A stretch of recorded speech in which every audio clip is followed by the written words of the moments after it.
La lubricación es un fenómeno muy complejo y objeto de estudio continuo por la gran cantidad de elementos que convergen en el problema.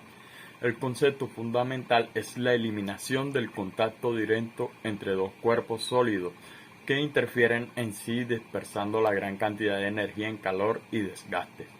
El comportamiento de las moléculas de lubricante puede compararse con el gran de las bolas elásticas interpuestas entre la superficie, con el fin de las moléculas resistan el aplastamiento necesario que la fuerza de cohesión entre sí misma, que es la viscosidad, sea muy elevada y no disminuya, bajo el efecto de la temperatura en consecuencia de su movimiento vertiginoso. El propósito de la lubricación en sí es la separación de dos superficies con deslizamiento relativo entre sí de tal manera que no se produzca daños entre ellas. Se intenta con ello que el proceso de deslizamiento sea con el razonamiento más pequeño posible. Para conseguir esto se intenta siempre que sea posible que haya una película de lubricante de espesor suficiente entre las dos superficies en contacto para evitar el desgaste. ¿Esto en qué nos beneficia? Por suponer, un eje nosotros lo lubricamos y esto lo que va a hacer es que el eje gire mucho más suave, que sea mucho más rapidito y que no se venga a dañar en consecuencia. Es como un aceite, una especie de lubricante que ayuda a la vida útil de nuestro motor, de nuestra máquina o de nuestra unidad. Históricamente es interesante señalar que únicamente con la mejora de los procesos de fabricación de elementos metálicos a partir de la revolución industrial y el aumento de las velocidades de giros de eje de lubricación hidrodinámica se convierte en el tipo normal de lubricación y empieza a ser estudiada. Uno de los tipos de lubricación puede ser la lubricación hidrostática. Esta lubricación hidrostática, la capa del lubricante se garantiza gracias al suministro o un fluido a presión en la zona de contacto. Será esta presión exterior de encargada de mantener la separación de dos cuerpos. Es muy apropiada para las velocidades relativas de deslizamiento bajo o incluso para los momentos de arranque en las diferentes máquinas o mecanismos. El nivel de racionamiento es muy bajo en este régimen de lubricación.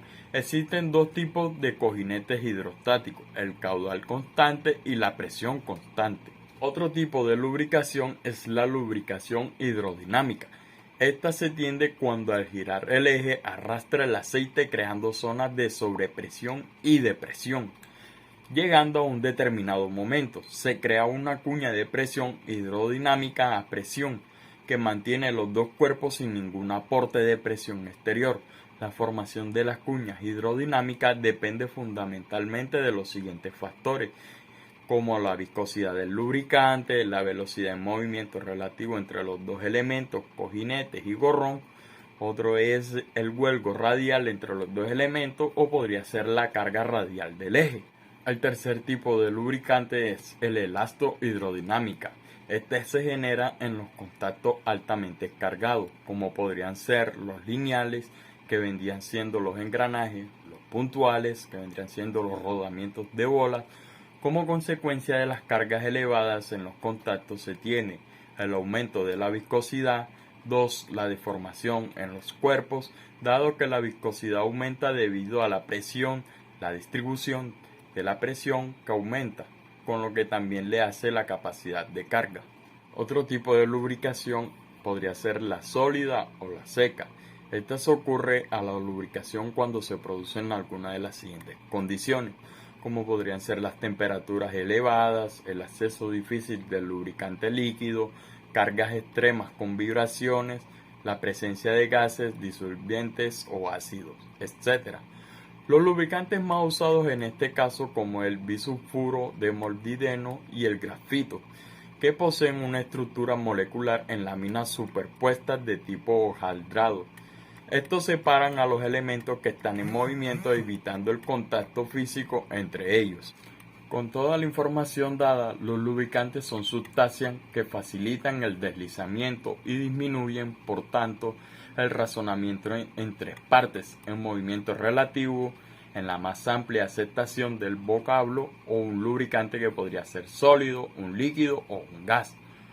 En la práctica, el lubricante idóneo para una determinada aplicación se elige a base de las condiciones de fundamento y las misiones que deba cumplir. O sea, según el tipo de superficie, carga, temperatura, sistema de lubricación y sustancias en contacto con el lubricante.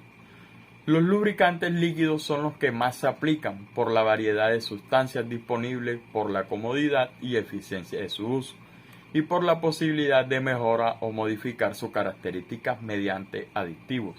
Todos los lubricantes contienen una base de lubricante, la cual sirve como el cimiento de los lubricantes, antes de que se mezcle con aditivos o un espesante en el caso de una grasa. La categoría de las bases lubricantes son el mineral, la sintética o el vegetal. El aceite mineral, que se deriva del petróleo, se puede producir con diversas cualidades asociadas con el proceso de refinación del petróleo. Los básicos sintéticos son hechos con el hombre a través de un proceso de síntesis y se fabrican en diversas formulaciones con propiedades únicas para un proceso previsto. Las bases vegetales derivadas de aceites provenientes de semillas representan un porcentaje muy pequeño de las bases de los lubricantes y se utilizan principalmente con fines ambientales para aprovechar los recursos renovables. Ventajas y desventajas de aceites minerales y aceites sintéticos. El aceite mineral obviamente es más barato, no tiene problemas con los sellos, pero una de sus desventajas sería mayor consumo de combustible por ser más espeso y no sirven para altas temperaturas. Aceites sintéticos resistentes a altas temperaturas son mucho más costosos, protegen mejor el motor, menor consumo de combustible, puede presentar problemas con los sellos del motor. Esto sería una desventaja que obviamente refleja que el aceite sintético es de mayor calidad, pero es mucho más costoso. Obviamente uno ya depende de su costo-beneficio o de lo que está a su alcance. Ambos cumplen la misma función, pero con diferente eficiencia. Bueno, aquí vemos que la función principal de los semisintéticos, hablando más detalladamente, es que los aceites de motor, como los sintéticos, minerales y semisintéticos, es la lubricación y para evitar la fricción entre los diferentes elementos móviles que componen la estructura del automóvil o maquinaria. Obviamente todos sabemos a ciencia cierta que el motivo de que se crearon los aceites es para evitar el roce o la fricción entre diferentes placas de un motor. Ya sabemos que cuando por ejemplo las motos, las válvulas o los pistones hacen fuerza por obviamente la explosión del combustible, genera un movimiento de arriba abajo y de abajo arriba, pero lo que hace el aceite es que protege esa fricción creando una capa espesa, obviamente dependiendo del aceite, pero obviamente el aceite semisintético vendría a ser una combinación o mezcla de los dos aceites mencionados. Ya sabemos que podría ser un aceite mineral y un sintético, es la fusión de un semisintético. Obviamente, como su nombre lo dice, es la fusión entre el mineral y el sintético. Obviamente ahí su costo varía, ya que puede ser un poquito más barato, puede traer en la mitad. Digamos que alguien que no quiere gastar mucho pero quiere algo más eficiente podrá comprar un aceite semisintético que no saldría como un ojo de la cara. Ya, los aceites sintéticos son un híbrido, como ya venía mencionando, de los aceites sintéticos con los minerales, ya eso está más que claro. La viscosidad del lubricante es uno de los elementos más importantes para la eficiencia de los componentes y la esperanza de vida del motor o de la máquina. La viscosidad es una medida baja de la resistencia de un fluido al flujo. La viscosidad de un lubricante es demasiado baja, el componente lubricado tendrá una protección inadecuada, por lo que estará sujeto a un desgaste excesivo. Si la viscosidad en otro caso es demasiado alta, un componente lubricado gastará energía adicional para completar su tarea. Digamos que lo que aquí se explica es que hay que tener un equilibrio en la viscosidad, ya que si el componente es menos viscoso, es como si le estuviéramos echando agua de motor. O sea, lo que va a hacer enfriarlo, porque no va a crear la capa de la resistencia, o sea, no va a crear la pared que se crea por la fricción que el mismo pistón, en un ejemplo, haría. Ya, pero si es muy viscoso, el pistón le costaría más trabajo esparcir ese aceite. ¿Por qué? porque obviamente tendría que gastar más fuerza. Entonces, entre más fuerza gasta, obviamente está gastando fuerza adicional de más innecesariamente por un mal uso del aceite con mucha viscosidad. El índice de viscosidad es un número asignado a los lubricantes que describen cuando cambia su viscosidad con el cambio de temperatura. Un lubricante con un índice de viscosidad más alto ha demostrado menores cantidades de cambio de viscosidad. Los lubricantes con un índice alto brindan una mayor protección y eficiencia que sus contrapartes de índices bajos.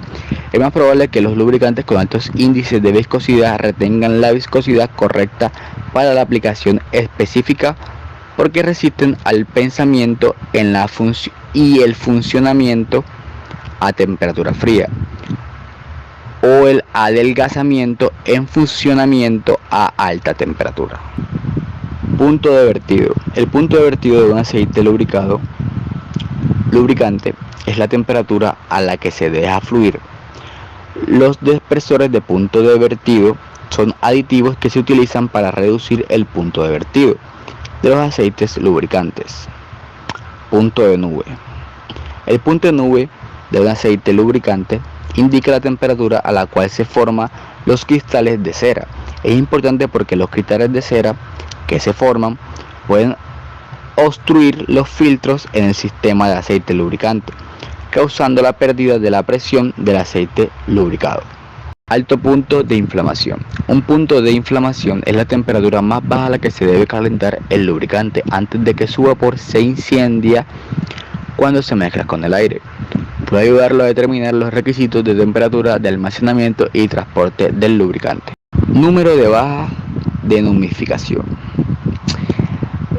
La contaminación de aceite con agua no se puede evitar por completo. El bajo número de dehumidificación lo ayuda a determinar si el aceite puede separarse fácilmente cuando se almacena en tanques, sedimentación o el separado. Lubricantes sólidos. Son materiales que en fase sólida reducen la fricción entre las superficies por las que se deslizan una sobre la otra, sin necesidad de un medio líquido.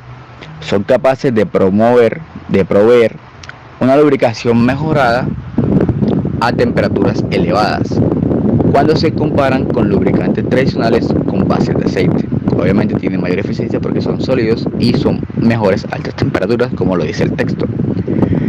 La propiedad baja de la fricción de los lubricantes secos se atribuye a su estructura de capas a nivel molecular, con enlaces débiles entre capas. Estas capas, a su vez, son capaces de deslizarse relativamente una sobre la otra, con un mínimo de fuerza aplicada, y por lo tanto proveen propiedades de fricción reducida. Sin embargo, una estructura de capas de cristal por sí sola no es suficiente para una buena lubricación. Grasas lubricantes. Las grasas lubricantes pueden definirse como sólidos o semifluidos, resultado de una dispersión de un agente espesamente en un líquido lubricante. O sea, como si estuviéramos mezclando la grasa con un líquido.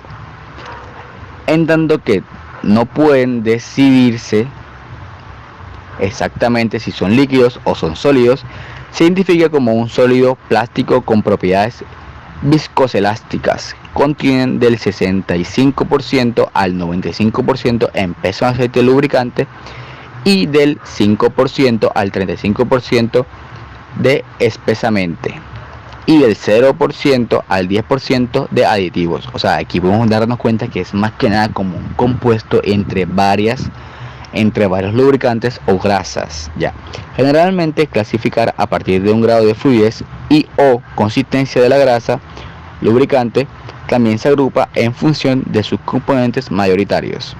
O sea, puede tener más grasas, puede tener más aceites, puede tener más aceites, sí. Y alguno define si llamarlo por uno o por la otro, dependiendo a qué tan grado o dependiendo cuál sea la cantidad de ese componente en esa mezcla. Ya. Entonces ya se quedó claro, la grasa lubricante es como un compuesto.